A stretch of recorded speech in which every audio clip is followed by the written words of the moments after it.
Looks like we've got a pretty good audience here on the morning of the last day. And so I hope that's a good thing. All right, so this is the topic this morning is on using terminology services, taking some further steps. And I'm Rob Hausam, MD, and I've got a little more information here for you on that. I'm an informatics consultant. Like I said, I'm an MD, I'm a family physician, an engineer, and I've done quite a lot of, like I said, I'm doing consulting work these days mostly, in a variety of standards efforts. And I'm a co-chair of both the vocabulary and the orders and observations work groups in HL7, and FHIR specification and terminology module editor. And I guess I didn't mention, but also in the HL7 work group meetings, we have the FHIR Connectathons and the terminology services track, and I'm one of the leaders for that as well. And I've been doing this for quite a while. But I'm trying something a little bit new here today. So I'm not sure that this is going to advance the slides. Oh, it is, okay. Good deal. All right. So just trying to, this slide's basically to frame what we're going to try to talk about this morning, and in the context of what's been presented already and what you may have heard from some of the other speakers. I'm sorry, actually that's the next slide, but well, actually it's part of this. But so there's two slides that are about this. But anyway, this first one basically is saying what we're looking at here and what's changed in the terminology space lately in R4. So we've got we've got the find matches here, which is what we're going to be talking about, which has been renamed. It used to be called compose.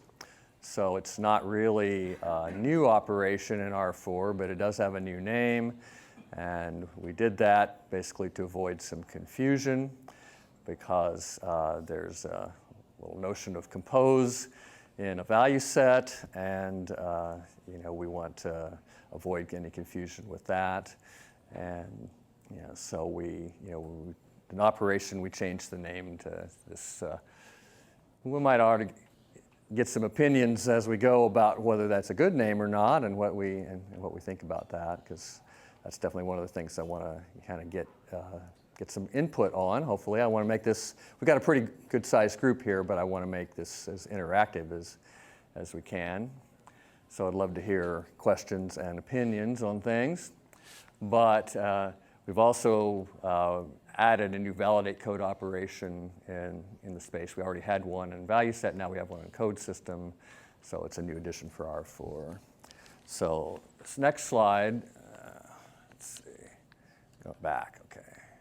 This is the one, okay. So, all right, so basically what you've heard before, what's been presented is the stuff that's in gray. These operations, particularly expand, validate code, lookup, subsumes, and translate. And Jim Steele already covered yesterday in his session. I don't know if you all were able to attend that, but went through all those details. And that's pretty much, those are the common things that we're doing typically in the terminology space. And so I decided for the purpose of this presentation to try to go out on maybe a limb a bit, and maybe I went out on a limb a bit too far, actually, but anyway, to try to talk about and hopefully make some, achieve some awareness of a couple of operations that haven't gotten so much attention in the past, and those are, we'll spend most of our time talking about closure. It's a little more mature and probably has a little stronger use case, but we'll be focusing on closure and find matches. And so they haven't really, so far, haven't seemed to receive a whole lot of attention. And so that's one of the things I want to talk about and get some feedback on, is maybe why the group thinks that is, and whether you think these operations might have a use in the things that you're doing, and all that. So we'll hopefully, we should have plenty of time to talk about that. So the goal for this morning's session is basically it's going to be a lot more about awareness and, maybe some exploration and some sharing of ideas. And it's not necessarily too much going to be about providing any specific answers or necessarily solutions to anything. But if you have problems that you're trying to solve where these particular operations would make sense and ought to be helping you to provide a solution, but maybe either you're not aware of how they could, or maybe they're not really yet fit for purpose to be able to do that. That's the kind of stuff I'd like to have be brought up and talk about and be a springboard for some further work and hopefully future sessions along this line and further work on the specification to, so that our terminology service operations really are, meeting the needs of the implementer community out there. So keep that in mind as we go along for sure. And definitely feel free to interrupt and ask questions, because I think, like I said, I think we're going to have plenty of time for some questions and interaction here. So. All right, so basically, again, go back again. So trying to, increase the awareness basically and stimulate some interest and maybe gather some requirements and basically to hear, what your thoughts are on it. So I feel like in trying to do this is definitely, I've given quite a few talks on terminology, both at DevDays and also at the HL7 meetings and other places, but I've never talked about this stuff before. And so it's definitely, it's definitely just the first attempt, first step. And I haven't heard anybody else talk about it either. So, but there are probably people out here who have some experience more than I do in some of these areas, and so I definitely want to, hear about that. I'm just basically trying to raise the issue and, think about how to get, people looking at these things and paying them, again, as I said, paying more attention to it. All right.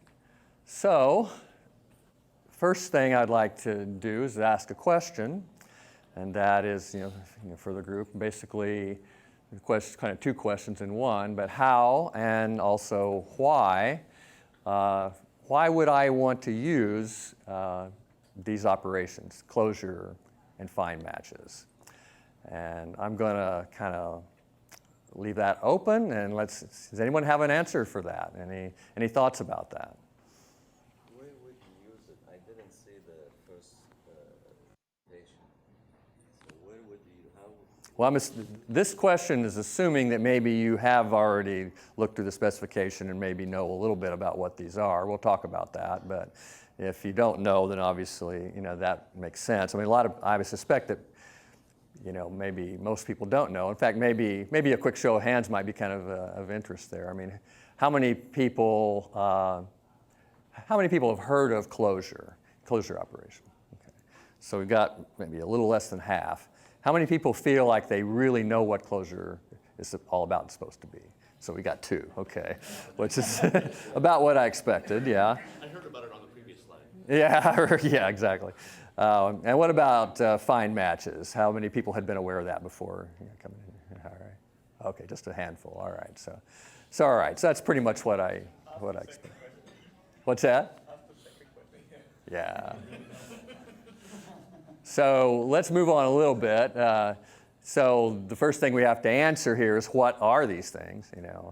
And so I will now tell you a little bit about that, and then we'll move on into some more details as we go. But so we'll start with closure, and basically, in a nutshell, the closure operation is intended to provide support for ongoing maintenance of what we would call a client-side transitive closure table, and that's based on logic on the server side, basically terminology server logic that folks like Jim and Michael and Rory and Peter are putting into their servers, to help us with these sort of hard problems. But to leverage that capability and then be able to, make use of that to do some things on the client side.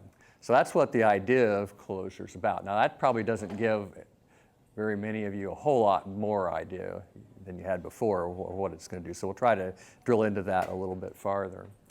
But the next question is, and I think I have this on the slide, but, well, actually I have a link to where you can read more about this. That's what I have there. And there's also another link to where it talks in a little more detail about how this is supposed to work in FHIR, about maintaining a closure table. We may go to those tabs and take a look at some of that text there here in a moment. But let's see. Well, let me go back here. So let me focus in a little bit on this notion of the transitive closure table. Is that a familiar term?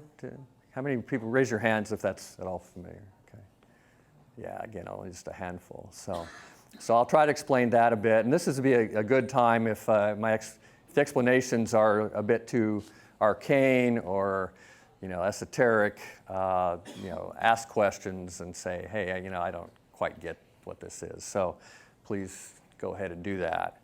All right, so we're going to spend the bulk of the time talking about that because it has, like I said before, maybe a little bit stronger use case and definitely a little bit more maturity than the other one. But the other one is to find matches, as we said. And so now this will tell you a little bit about what that's supposed to be.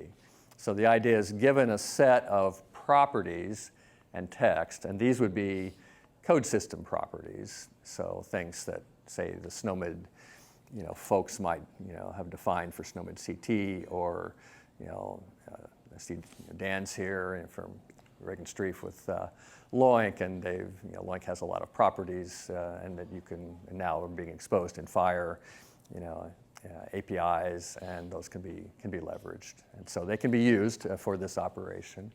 But we're talking about those kind of properties, and based on if you basically say I've got these properties of a code that I want, then I can go out and basically give that to the terminology server, and hopefully it can find me a concept that matches that. So that's the idea of it. Is that making any sense so far? Okay. All right. So there's also the page in the spec that you can go to and get some more detail on that. So now I want to drill in a little bit more. Again, we'll start in, spend most of the time on transitive closure and the closure operation. But I decided that, looking for some definitions that I thought were kind of accessible, it might make some sense to people. I looked around, and some of them that I found were pretty, as I kind of said, pretty esoteric, even for a terminologist, somewhat,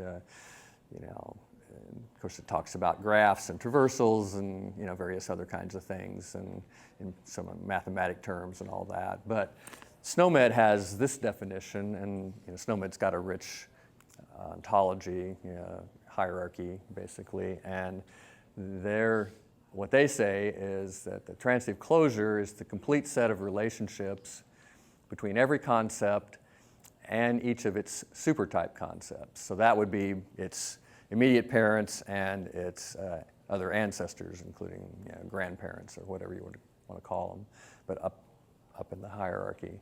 So basically, both its parents and its ancestors. So it's basically, looking at that full chain of relationships throughout and building each one of those out explicitly. That's what transitive closure is. And we'll say a few words about why you might be interested in that.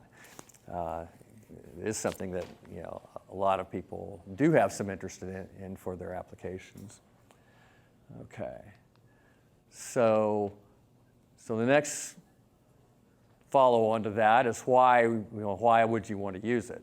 And so this is again from SNOMED's description of it, but the transitive closure table is one of the most efficient ways to test for subsumption between concepts.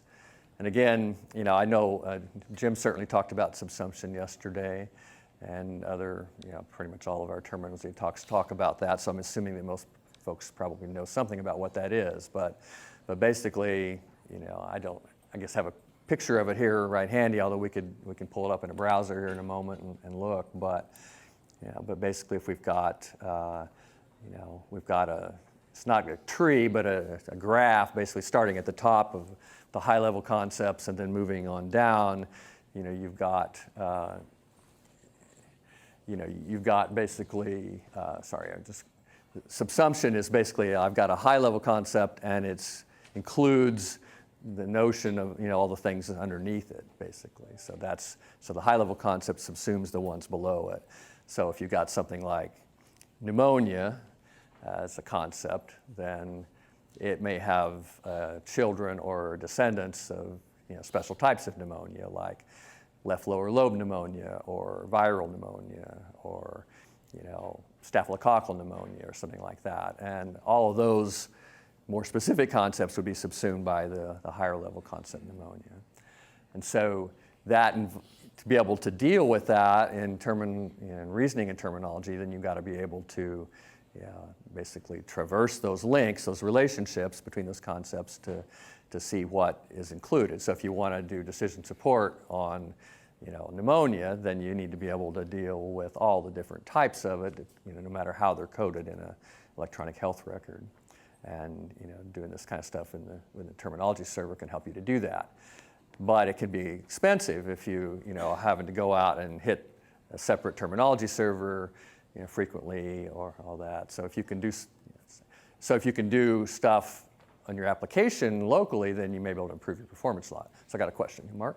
Yeah, for ICD and the kind of taxonomic codes, would this be appropriate? Because these are just sort of they're not really the same as SNOMED, where conceptually they're children.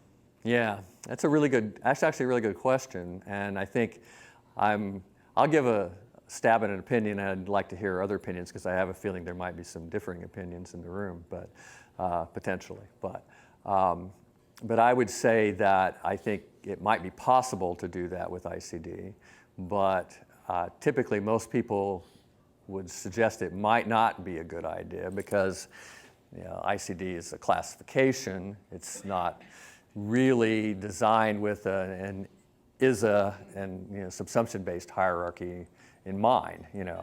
Now practically, I think ends up being mostly pretty close to that, and you could probably use it in a practical way to do that sort of thing.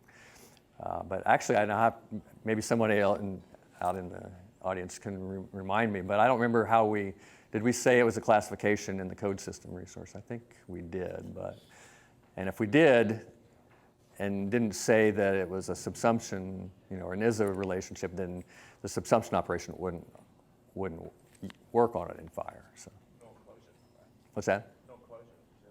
Yeah, right. So anyway, I think it's something that could be considered, but it's not completely in the mainstream, basically. So. The little bit that I remember is that when we switched from ICD-9 to ICD-10, what I learned was that ICD-10 is more specific, and the idea was there is some level of children, grandchildren relationship in there. So yeah. I can see that it might fit, but it may not be following the definition of the letter of the law. Yeah, I think that kind of gets at pretty much where it is. I mean, the basic issue would be that you've got these nested levels basically in ICD, which you could treat in this way, but they may not reflect true parent-child kind of things. They may be more, in some cases, associations. And you've got really. I'm just thinking of an example off the top of my head, but some very, especially in ICD-10 CM in the U.S., we've got this whole raft of very specific fracture codes that talk about, which encounter, they're in and all those kind of things. And some of those might not necessarily be true children of the concepts above them, but maybe they are, depending on how you want to look at it. But yeah, Michael. So the spec says that subsumption is only defined for code systems where hierarchy meaning is defined as ISA. Yeah. Unless for a specific code system it is documented externally. Yeah. The ICD description of its hierarchy doesn't really say clearly whether it is or Okay, and there is somehow that's not surprising. there's kind of a hierarchy. Yeah, so the jury's a bit out on ICD, but you might be able to make it work, but it may not be it's not necessarily a perfect fit. So, okay, all right. So let's see, where are we? So anyway, yeah. So so one of the main things we're talking about here about why we want to do this is about efficiency, in applications. And hopefully I can demonstrate at least a little bit of how that should work. I don't have a really great demonstration of it all set up yet, but you can see, you'll be able to see some of the bits of how that would, you can maybe conceive of how that's might work for your applications. So, but anyways, you could read more about it from the SNOMED side here. And basically, again, the bottom line is if you want to improve your application performance when you're dealing with large, complex terminologies and data analysis, then using a transitive closure table, or what, I guess, we don't always put the word transitive in front of it. We just call it a closure table, and it's not necessarily it's not a full closure table, which we'll talk about in a second, but it's something that can be useful for this application performance. All right, so the question, and just kind of moving on with all of that, do you really need to, or do you really want to generate the whole transitive closure table? Because, again, example of SNOMED CT, what is it? There's, why am I blanking on the number, but 300,000 concepts or something like that, I believe. Somewhere more than that, 500,000? No, just the concepts. Just About 500. Yeah, about 500,000, yeah. But if you build out all the relationships into a full transitive closure table, then as I recall, it's like 5 million rows or something like that, or 6 million or something like that, right? So it really expands out into a large set because SNOMED has a rich set of relationships and all of that. So now that's not necessarily a big problem for modern databases to deal with or whatever, but it is not a small table by any means, and it takes a while to generate it, and so it's something that you might not necessarily want to do and want to maintain over time. So FHIR's got a bit different approach to the possibility of that, and so we can this is where the closure operation might be able to help. So instead of doing this full generate this whole closure table. It's got millions of rows. Maybe you're going to only ever use maybe 1% of those ever, in your application. Well, why not just do it when you need it, as needed or just in time, closure. Basically, when you encounter a concept that you're dealing with, if you're again doing data analysis or something, and you've got your instance data out there, and you want to find out, does this decision support rule apply to this data? Based on, I've got a rule for, some higher level concept like pneumonia or whatever it might be, but I need to find out if this coded data actually should be included in that or not, and I can use the terminology service to do that. But, if I go out and query the terminology server once to find out about this code, then I can, take the output of that, and as long as the terminology doesn't change under, behind the scenes, which it will do eventually, but doesn't do usually on an immediate basis. So you can cache that basically, and this is a local form of caching that you can put it into your closure table on your application side, and then run direct SQL queries or whatever, or no SQL queries or whatever you might be doing. You can run it directly in your code or whatever to find out these things and improve the performance, very significantly. So that's the idea of how FHIR is approaching it. Is that making any sense? I don't know if I'm saying a lot of words and don't have a lot of pictures yet, but yeah. Yeah, Jay. My understanding of having the transitive closure table was you might need that data and it would take a long time, so it would be a batch job you do so that the table's available more. Yeah, I mean that's definitely a common approach to it. I mean, again, I keep picking on SNOMED here a little bit, but there's, they don't officially publish the transitive closure table at this point. It's been talked about. It's been asked for. It's been questioned whether they should or not, but so far it's not part of the official distribution. But there is, there's some scripts that are available to generate it, and people can do that, and and you can do that for any terminology basically. But you might have to write some code in order to make it work. But Snowman's done some of that work for you. Yeah, Michael. So I guess the other motivation is post-coordination.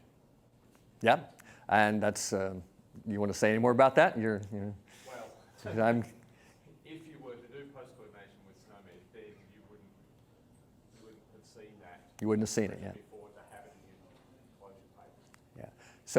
So what Michael's saying is very true. I mean, and the notion, and I guess I didn't put it on the slide, but one of the notions that sort of motivated us to put it in FHIR was this idea of this might be the kind of thing that could actually enable people to make real practical use of post-coordination, which pretty much in general everybody's shied away from up to this point. It's something that Snowman CT supports, and they've gotten pretty far along in and all the things that are around that, including expression constraint language and a bunch of other things. But people tend to not feel like they can deal with that complexity. But if your terminology server can do it, like Onto server or the Snowman server or some other servers that are able to do that, deal with that level of sophistication, so you don't have to think about that part. But when you encounter this post-coordinated expression, you can say, well, okay, I don't know what this is, but the terminology server can figure it out and tell me, and it can tell me if it's one of these that my decision support rule needs to deal with. And so then once you encounter that expression and you find out, then you can put that in your closure table, and then you don't have to ask again the next time it shows up. So that's a really good point. Now this is a little simple closure table. This is taken out of the right out of the specification, so you can see it if you go there and look. But this would be just most of them are going to have more than three rows in them. But the idea of this is there's a scope of the closure table, basically saying what area am I dealing with, and so you give it a name, and we'll see how that works here in a moment as we start looking at it. I guess I better see how we're doing on time. And so we got two different scopes. We got patient problems and we got observation codes. And so we've got some SNOMED here for patient problems and a link code for observation code. And that's what's in our table. Again, it's a real simple little table here. But so you basically got these three fields. You got the scope that tells you what it's applying to, and then you got a source and a target. So basically, you would be reading this as the source is subsumed by the target. So the target's going to be a more general, a broader, a higher level concept than the source. And so there's some relationship between those two. It might go through multiple pathways in a hierarchy to get there, but but this one is somehow higher than that one, through one or more links. But once that's discovered by the terminology server, then that fact gets stored locally in this table, and it's just a simple row. And if I want to find out all of my lower level concepts in my instance data that are types of this, then I can just do a simple query and I can find out all the ones that basically match. All right, so that's how the table looks, and this would be an example, again, from the spec of how a query might look. It's a little bit hard to go through here. It's kind of verbose, but there's a select statement. You're pulling out observations and patients and encounters and conditions, and I guess observations are in there twice. I'm not sure why that is, but anyway, from a table, and you're looking. There's a bunch of stuff around, what this was trying to get at, patients above 50 who have certain, encounter dates and that sort of thing. But you get down here to the closure table, basically you're looking at, you're combining these two things, where the scope is patient problems and you've got subtypes of the SNOMED concept. And then you've also got another look at it where the scope is observation code and this link code. So those things that match both of those criteria, only those data instances would be returned in your query. And you can do that in this single SQL query rather than having to make multiple calls out to some external server or something like that. Is that making some sense? Any questions or anything else at this point? Okay. All right.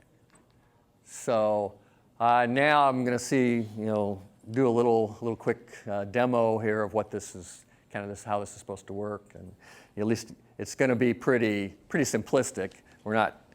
I wasn't able to get maybe as far with it as I would have liked, to be able to really show it in a really nice way. But you can get the nuts and bolts of what it's supposed to do, I think. So, all right, let's see. Get this the right size. Okay, so so obviously this is the specification here, and we're talking about the closure operation. So I'm just going to quickly run through this a little bit. And I might need to make this bigger. Thought I did already, but this is bigger screen now. So, okay. So anyway, so there's actually not a lot of documentation on this, but in the spec, I mean, it doesn't give a whole lot of description, but it does give you those links to those tables, those other pages that I mentioned, and you can look at those at your leisure. And then down here you've got the set of in parameters, so you basically can give it. So this is basically what it is. Then you got your examples, but so let's go ahead and move over and actually show this. And let's see if that's going to be easy enough to see or not.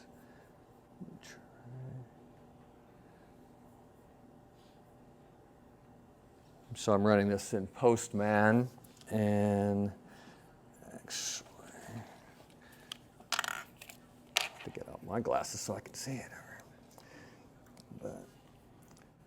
So I think, okay, I need to go to collections. So what I'm going to do is I'm going to go to this collection and run a few things here. So we basically have a few steps that we do when we're building a closure table, and this will just run through the basics of it. Can you guys see that at all back there? Okay, all right. Okay. Let me know if there's any problems with that. So the first thing you have to do is initialize the table. Basically tell the server that I want to build a closure table. And in order to do that, you don't have to do very much. You just basically have to give it a name. So what we're doing is I'm using Onto server, which is a server from Australia that Michael Lawley and Jim Steele are developing and providing. And it does, it's got a lot of capabilities for these kinds of things. But we're using that server, and we are applying, basically asking for the closure operation to be performed. And when we give it, we use a post. And when we give it a parameters resource that has only a name, then that basically tells it to initialize the table on the server side. So I gave it the name closure test, and that name will be consistent through the other ones. So I've already run this stuff, but I'll run it again. And basically when I get my response back from the server is that I get a concept map resource back, because that's how my content is going to be delivered, and that I can then use to populate my local table. It comes back as a FHIR concept map resource. And it's active, and that's basically all it says. It didn't give me an error anyway. So we know that we've initiated the closure test table on the server. So the next thing I need to do is I've got some data that I want to deal with. And in this case, that data happens to be coded I'm sort of making this up, but there's data out there that I grabbed from my patient database, my FHIR server, and it had an observation, say coded with, or a condition coded with myocardial infarction. So I have encountered that concept, and I need to find out if any of my decision support rules say are going to be triggered by that. So I start, and I basically say, let's instantiate myocardial infarction into the closure table. So now I've got to do the same kind of thing, but I add the concept here, which is the myocardial infarction. I go ahead and send that to the server.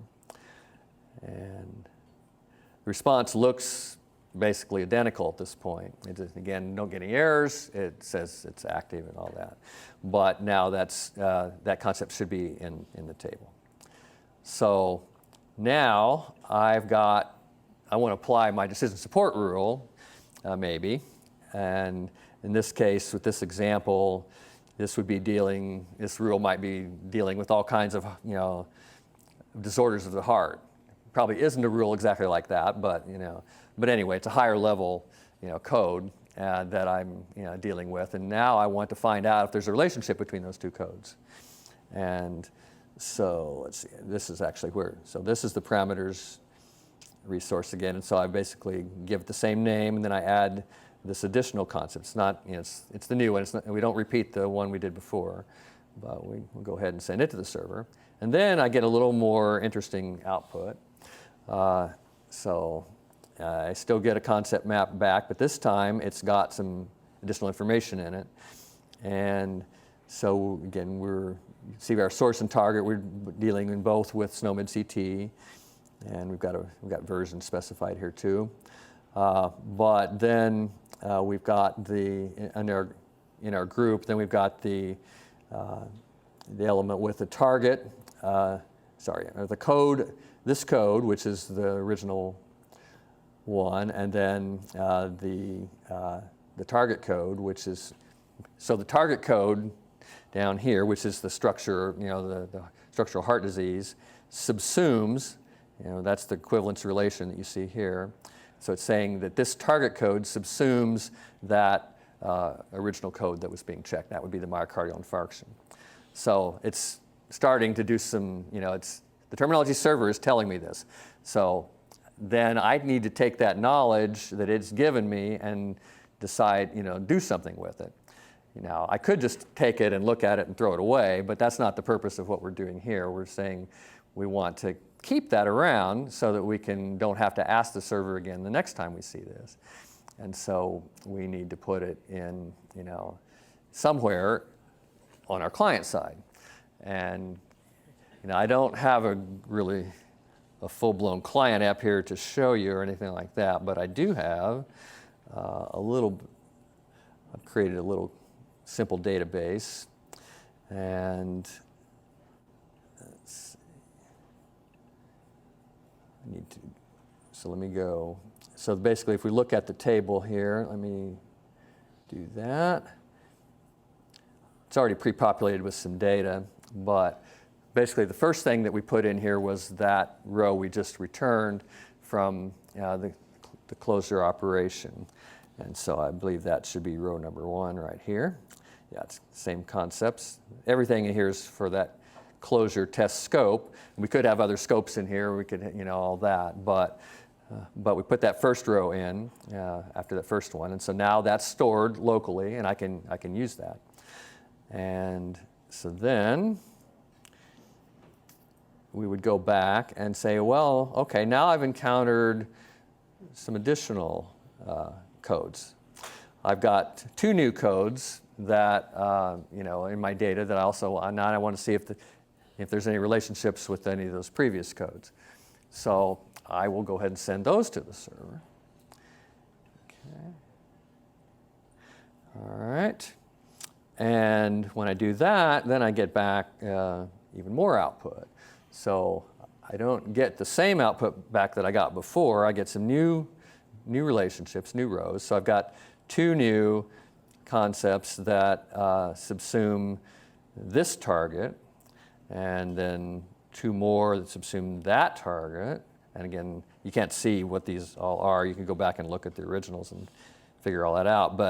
And then there's another one there. Then there's 3 more that subsume this. And so that's the additional data that then now I grab that data and I go back and put the rest of those rows in my closure table. And so that's what I've got here. I've got nine total rows. So then I've got all this knowledge stored locally. And I don't know, there might be some questions that folks would have about that. Is that wise to store this stuff locally? I mean, it's definitely a question, because what happens when SNOMED adds, new stuff or retires some existing codes? What if those codes that I stored in my local table, we get a new SNOMED release and they're now inactive? What am I gotta, if I don't do anything about that, I'm not going to know that. I'll just be merrily going along my way with my table that I did a while back, and I'll be getting the wrong answers. So we have to have a way of dealing with that.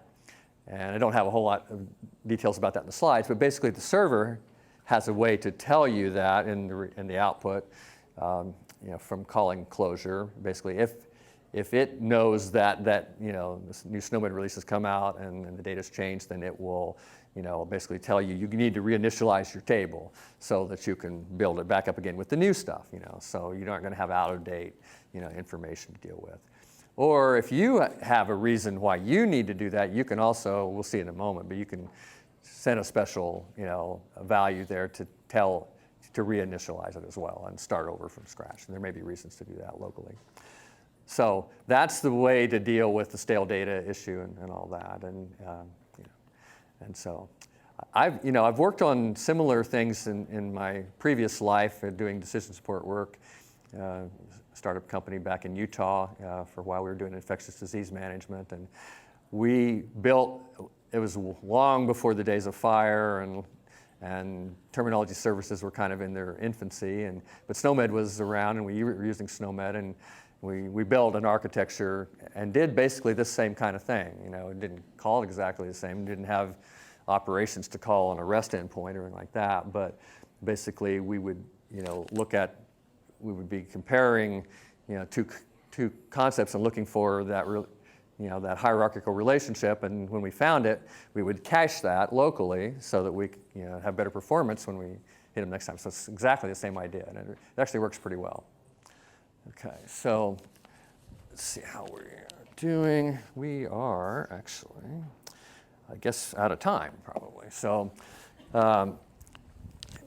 but anyway, that's an idea of what this can do, and I haven't even gotten to define matches, but I'll quickly go through those last few slides. Let's see, and I'd like to get your ideas and your questions, and maybe we'll have time for a few questions before people have to move on to the next session. But find matches, again, I'm sorry I didn't really get into this further, but I don't have as much material on this. It's not really been used much and talked about much, and it's maturity level 0, and people are kind of wondering, what is it good for? But it basically takes this set of properties and again looks for codes in the code system, and you can do different kinds of matches there, and you can do it different ways, either by a human or a machine, and there's a parameter to help tell you that. But it's got some issues. It's very limited server support. When I was trying to put some things together, I found I wasn't really getting good results, and the use cases are kind of unclear, and it's, like I said, low maturity, and there's not been a lot of expressed interest. But I'm trying to raise awareness of this group and others about these things, and I'd like to hear, even if you think that might be a possible use you would have for these, or if you have problems with them or whatever, let us know. We want to make this better, and we want to take these things back to connect-a-thons and exercise them a bit and get them more mature, and either that or possibly if we decide something like find matches that we really can't figure out a good thing, maybe we'll take it out of the spec, but we're not ready to do that yet. So we need to hear from you, and thanks for being here, and appreciate it. I don't know if we have any time for questions. But